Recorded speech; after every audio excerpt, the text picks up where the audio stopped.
আসসালামু আলাইকুম, আমি engineer Moinul Islam, Walton home appliance আর&ডিতে আছি। আজকে আমরা ওয়ালটনের একটি প্রোডাক্ট ওয়ালটন রাইস কুকার নিয়ে কথা বলবো। আমি ধাপে ধাপে এই রাইস কুকারটিতে কী কী কম্পোনেন্ট আছে, কিভাবে এটি ব্যবহার করা যায় এবং ব্যবহারের ক্ষেত্রে কী কী সতর্কতা আছে সেগুলো বলবো। প্রথমে বলে নিচ্ছি এই রাইস কুকারটি কিনলে একজন গ্রাহক কী কী পাবেন। একটি গ্লাস লিড পাচ্ছেন, পানি এবং চাল পরিমাপ করার জন্য একটি মেজারিং কাপ পাচ্ছেন, রান্নার সময় ভাত নাড়ার জন্য একটি স্প্যাচুলা পাচ্ছেন, রান্নার সময় সিদ্ধ করার জন্য একই সাথে একটি স্টিমার পাচ্ছেন এবং দুটি ইনার পট পাচ্ছেন।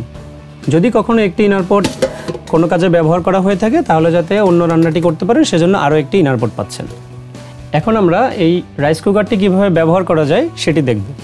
প্রথমেই আমরা রাইস কুকারটিতে পাওয়ার কানেকশন দিয়ে নিব। পাওয়ার কানেকশন দেওয়ার পরে কন্ট্রোল প্যানেলে ওয়ার্ম লেখা যে বাতিটি আছে সেটি জ্বলবে, তাহলে আমরা বুঝতে পারবো যে এটাতে পাওয়ার দেওয়া হয়েছে।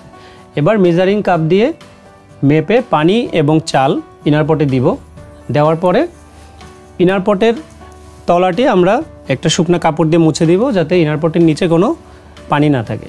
এবার ইনার পটটি রাইস কুকারের ভিতর বসিয়ে আমরা এই লিভারটি প্রেস করলেই রান্না শুরু হয়ে যাবে। এবার রান্না অটোমেটিক্যালি চলতে থাকবে। রান্না যখন শেষ হয়ে যাবে তখন আবার কুক থেকে ওয়ার্ম বাতিটি জ্বলে উঠবে। এভাবে করে আমরা এই রাইস কুকারটিতে রান্না সম্পন্ন করতে পারবো।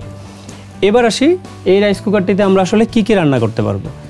এই রাইস কুকারটি যদিও নাম রাইস কুকার, কিন্তু রাইসের পাশাপাশি আমরা পানি দিয়ে সিদ্ধ করে রান্না করা যায় এমন যে কোনো কিছু রান্না করতে পারবো। যেমন আমরা চাইলে এটাতে জাউ ভাত রান্না করতে পারবো, পায়েস রান্না করতে পারবো, এমনকি ফ্রাইড রাইসও রান্না করতে পারবো, কিন্তু ফ্রাই না করে যতগুলো ইনগ্রিডিয়েন্ট আছে ফ্রাইড রাইসের সবগুলো ইনগ্রিডিয়েন্ট একসাথে দিয়ে পানি দিয়ে আমরা এটাকে চালিয়ে দিলে আমরা ফ্রাইড রাইসও এটাতে রান্না করতে পারবো। এমনকি আমরা চাইলে এটাতে মাংসও রান্না করতে পারবো, কিন্তু ভুনা করতে পারবো না।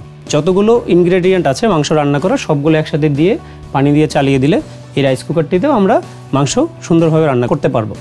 এই রাইস কুকারটি ব্যবহারের ক্ষেত্রে যেই সতর্কতাগুলো আমাদের মেনে চলা উচিত সেগুলো আমরা এখন বলছি।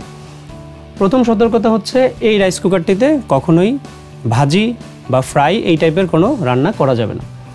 এই রাইস কুকারটি যেই প্ল্যাটফর্মের উপর আমরা রাখবো সেই প্ল্যাটফর্মটি অবশ্যই কাঠের বা সিমেন্টের কোনো একটা প্ল্যাটফর্ম হতে হবে, যাতে এই রাইস কুকারের নিচ দিয়ে যে হিটটি বের হয় সেই হিট বের হওয়ার ক্ষেত্রে কোনো ধরনের বাধা না থাকে।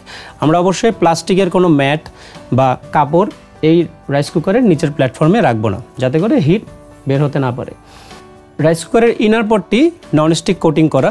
এই ননস্টিক কোটিং করা ইনার পটটি ব্যবহারের ক্ষেত্রে সতর্কতা হচ্ছে এই ননস্টিক কোটিং করা ইনার পটটি আমরা কোনো তারের জালি, মেটালের চামচ এইগুলো দিয়ে নাড়তে পারবো না, তাহলে উপরের যে ননস্টিক কোটিংটি আছে সেটি উঠে যাবে। এতে করে যেটা হবে, ভাত রান্না করার সময় ভাত লেগে না যাওয়ার যে সুবিধাটা আমরা পাই সেটা আমরা পাবো না। এই রাইস কুকারটি ব্যবহার করার সময় আমাদেরকে সতর্ক থাকতে হবে যাতে ইনার পট ছাড়া আমরা রাইস কুকারটিতে পাওয়ার না দিই।